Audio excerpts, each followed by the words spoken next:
We are Team Magnus, basically flying soccer in space. Most of you probably already know a little bit about our game, so we're kind of just going to cut to the chase a little bit and really give you just what we did this semester. So if you take a look at some of the things that we've been doing here, this is our new poster that we are going to be printing out and hanging up somewhere upstairs. And yeah, so we have planned a new character, which Alex, our lead designer, will talk a little bit more about. And we have a more high quality model of our character than the low poly model that you saw last semester when we presented in December. Yeah, we also started partnering up with LCAD for the first time, and things have been going really well between the partnership. We have about 3 artists from LCAD, 2 concept artists, and 1 3D artist, environment artist. So to talk a little bit more about our 2D assets and some of our new character stuff, let me introduce you to Alex.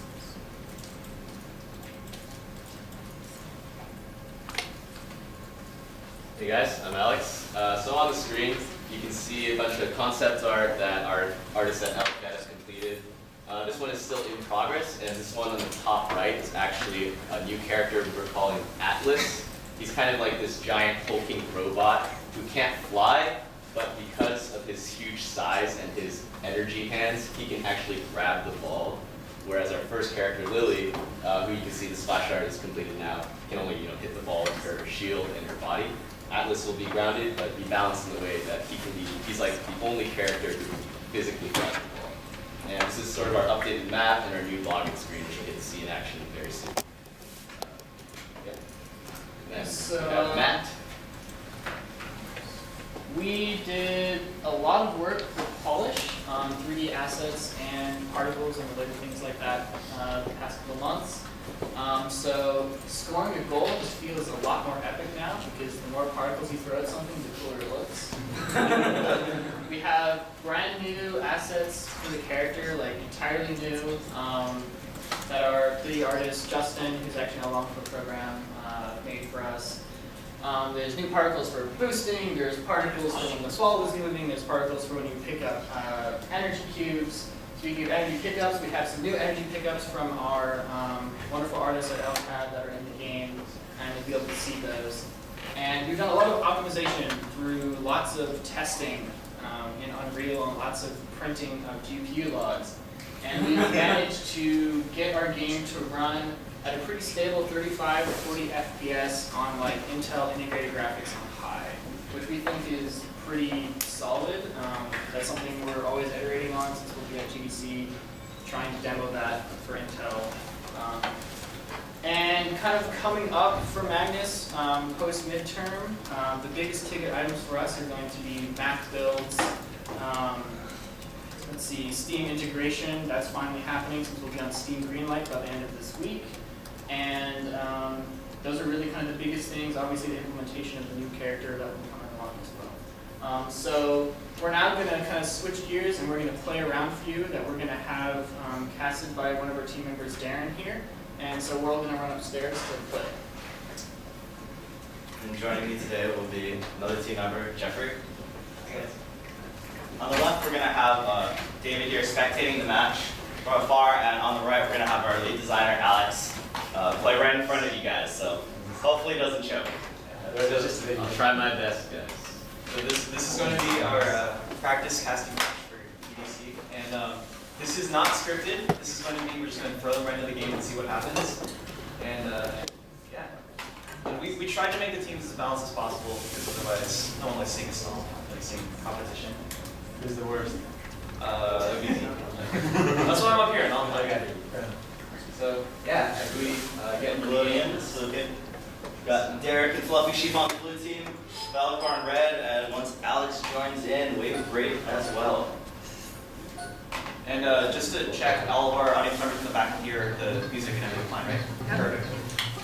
So yeah, we've got our, if you remember our game from last presentation, we've actually updated the music.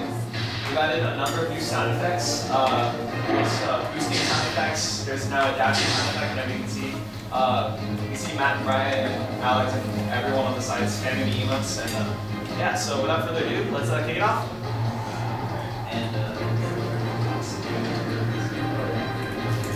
Alright, okay, so we're gonna start off the game. Both teams start on their respective sides and boost towards the middle. Now boosting requires energy, so after this initial scrum, we're gonna see both teams vying for control over the ball. Looks like red team has good control of the ball, misses the goal, but goes back to center stage. As well, there's a clear shot of the goal, but blue team defends it.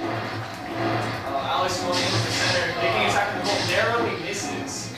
And if you'll notice, these green panels on the side that we actually just hit, those are called bounce pads. We wanted to add a new layer of interaction with this game. Now, with your teammate, you can actually knock it off the bounce pad and it will knock it in front of the goal, prime position for you to score.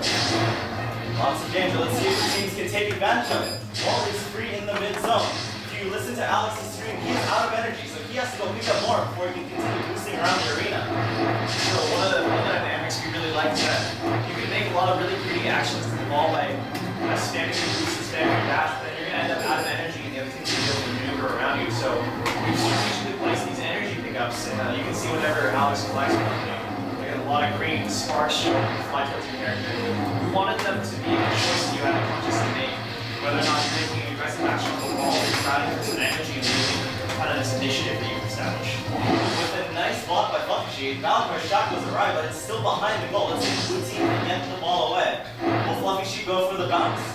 Looks like he's trying to clear it manually, not deciding to risk the chance of a shot off the bounce pad. This is a shot though, and looks like Derek picks up the ball, ball's in the center, no one's around it right now. So we've been seeing a lot of angled shots kind of coming off the top and side panels and bottom panel that the blue teams were basically trying to clear. It did hard enough for a ricochet.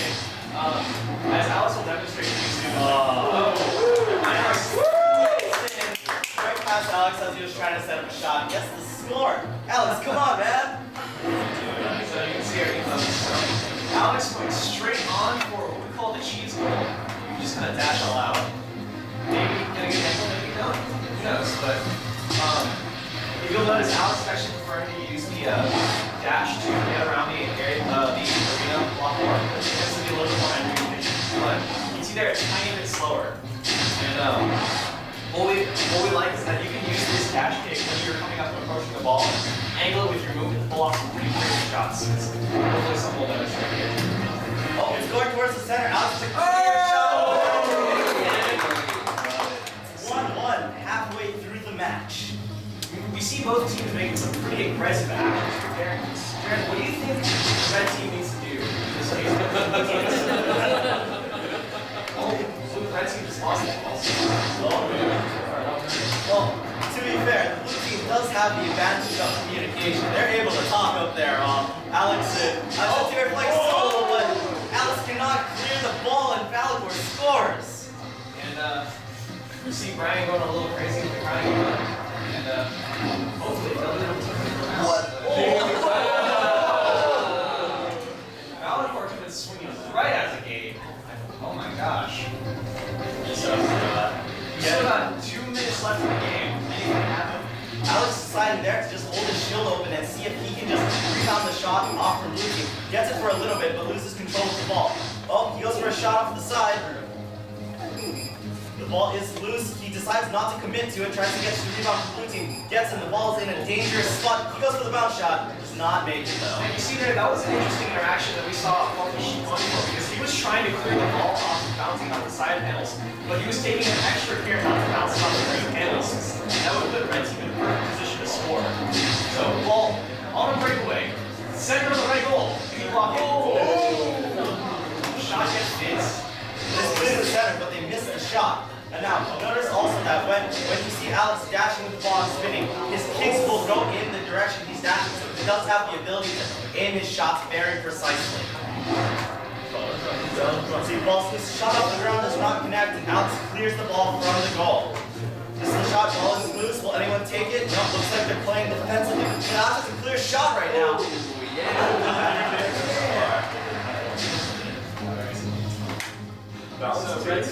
I'm sorry? Balanced teams. Yeah, well, hopefully our lead designer will continue on this moral points. Almost. He missed the block on the shot, but just too low, too high. Couldn't get the bounce, couldn't get the direct shot. And now they've brought it back to blue team's goal again. side team being really aggressive with everything, like really boosting all off the ball, like barely routing it. It's like game perhaps. What do you think is going to respond to that? Well, basically, a lot of the metagame in our game is how well you match your energy and how you can get in position. If Alex ever runs out of energy, as he is sometimes, it makes it hard for him to defend against a really deep drive made by the other team. So if they're able to get the ball in a bad position for Alex and Baltimore, they could make a chance to come back. But it looks like there's only 15 seconds left in the match. You hear that music getting tense, people winding down. The last few seconds. It's like 5 seconds left. Who's going to make a play? Alex is just trying to play key boy, it looks like. Looks like red team's gonna take it 4-1. Alright.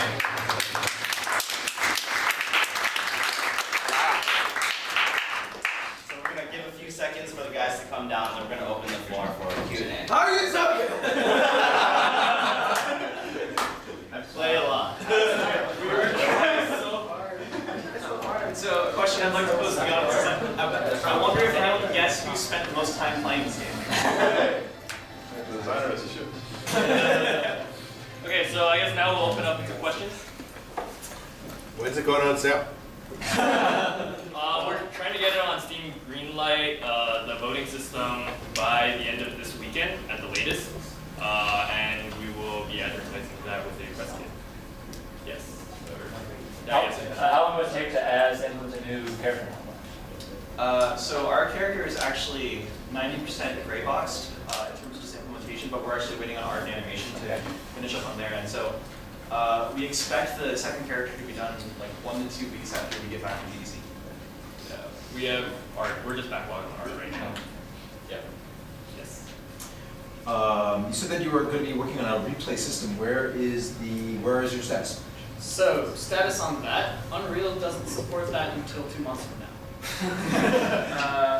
We were thinking about... So what's your strategy? Yeah, so we were thinking about originally coming up with our own kind of replay system, but after discussing a bunch of possible implementations and iterating on that, we realized that anything we come up with would be hacky at best and game-breaking at worst. And the better thing would be to say, we will have it, and when Unreal supports it, it's really easy to drop in, it's just Unreal doesn't support it yet. That was an error on our part, thinking that Unreal supported what we wanted, but they only support saving replays on the server, which isn't very helpful for clients. So all the emotes from the design side, those shouldn't necessarily be activated in core gameplay because they're more for celebratory moments. So we originally designed the emote system to work with the replay system so that players would be able to emote while they're watching the replay of the goal being shot, things like that. But as of now, we're just leaving it in because it's fun and troll. Yeah. So I didn't actually notice the guy that held the ball, but how are you going to, or how did you control how he shoots the ball? Like is it by power based or So modded? he's not implemented yet. He'll be implemented at post GDC, but it will be very similar to how the idea is. It's kind of like possession, almost like in football, or like rugby, I guess. Softer throws. Yeah, but he will just grab the ball if someone runs into him. It'll just be dislodged from the character. Throwing is just applying a force on the ball, just like how we cheat all of our game mechanics by applying forces to the ball to make it feel good, whether or not that's realistic physics. We've actually been experimenting with a number of different implementations to see which one feels best, like whether it's a click and it's instant force, not variable, or when you do a charge and kind of angle it, or charging power and affects the throwing force. The only thing is, kind of within the constraints of the game that we've set up now, we can't do too much because whenever our first character Lily hits the ball, it pretty much maxes out the ball speed already, and then if we were to kind of break that limit, it would be kind of a difficult thing to balance or for us. So for us to implement the second character, we have to be very wary of how fast can we make him throw the ball versus how fast can Lily kick the ball versus those other systems we can play. So we're looking at that and trying to make sure we don't break the balance. So last time I played the game, you were going through some iterations with the controller, the Xbox controller. How is that panning out? Think about that. So currently we have implemented Star Fox controllers, so a schematic for Lily in particular. The thing is our characters, each of them will have a different control input, and we have the help UI to communicate that when the time comes. But yeah, we're still iterating on like the best feel for Lily, especially because she's so difficult to play, even like her 3D axis of movement. But right now we have a Starbox controller, which basically like you hold the button, you're accelerating forward. The rest of the joystick controls like this plane and vertical. The problem is that many people, unless you're into like fighter games, don't do that kind of claw type control scheme or aren't used to it. Like I personally am not used to it, so I don't like it, but people who are used to it like it. So we have to find kind of a balance where enough people like it that it's a good control scheme. But the biggest problem we're having is like making it intuitive to a player, right? You shouldn't, theoretically, we shouldn't have to make them like stare at the controls diagram and feel like memorize that to play the game. So we're working on that. So I wouldn't do this myself, but I'm thinking if you go to esports, this might be a problem. Like I noticed that like when you do your ball, it's almost as big as the goal. So if I was winning 4-1, I was playing for $1 million. What's to stop the person from just like sitting in the middle and just like goal to you? Have you guys thought about that? So I think it's the perspective on the camera or something. People tend to think that the character with the ball or with their sphere expended is very large. But we can maybe demonstrate this, but the character with Lily with her sphere extended sitting in the middle of the goal is actually very small. It just looks very large, I think because of the field of view of the camera and things like that. That's something we've had a lot of people tell us that, and then we have to explain that it's not true, meaning we're probably doing something wrong. But yeah, we designed these sizes in such a way that just sitting in front of the goal would be possible. And we also wanted to design a mechanic in the future such that if someone did try that, you would be able to push them out of the goal. Right now that's not implemented, like you can't really affect other players' location by running into them, but that's something we want to design. So far, it hasn't turned out to be a problem in any of our playtests. And in fact, like more players saying, I think I can just be the best goalie in the world, but then ending up failing is, I feel like, somewhat of a good thing because they try it and then they fail and they're like, oh, there's actually some mastery in this position I want to play, right? Yeah. But yeah, if it is a problem, we do have the levers to do it. Yes. What are your plans as it relates to stat tracking, lobby system, and creating sort of an online community? We can talk about that. So one of our designers, Charlie, he's not here today. He's actually already done all the math for our progression system. And we'll be looking to implement that with the new character post GDC. And so we'll have a progression system very similar to like League of Legends, which is like you play this character, you get EXP per game, you master them. Then we'll have mastery votes you'll be able to unlock, things like that, for progressing your own profile. In terms of community, so we're trying to put ourselves in the esports position. We're probably going to have like show matches like that, and we'll try to create this community like with streams and things like that. And yeah, we're just getting on Steam Greenlight probably around this weekend. We're definitely going to try to sell ourselves as an esport. Nice. Any more questions? Yeah. How can we support you guys? We'll put a link out on Steam. We'll put a link out on the GamePipe emailing list when our game is up to vote for on Steam, and we'll let you guys know. We'll also be at GDC if you happen to be there at the Intel booth on Thursday from 2 to 4 p.m. in the Moscone South Hall Skybridges. If that is too much to remember, I can send out a We will definitely send out. We will also be doing a talk that's partnered with LCAT, the Open Gaming Alliance, on Tuesday. It's kind of like a streamed news / showcase for student games and things like that. I don't exactly know where it is. It's not part of the main GDC. Recall will be there too. Yeah. Recall. Yeah. So that's really cool. So yeah, share with all your friends. We need something like 50,000 votes or something. We've got Steam, we've got Facebook, and then we've got Intel. Yes. And then we have Twitter yet? No. But we're working on that. Yeah. Maybe soon TM. Yep.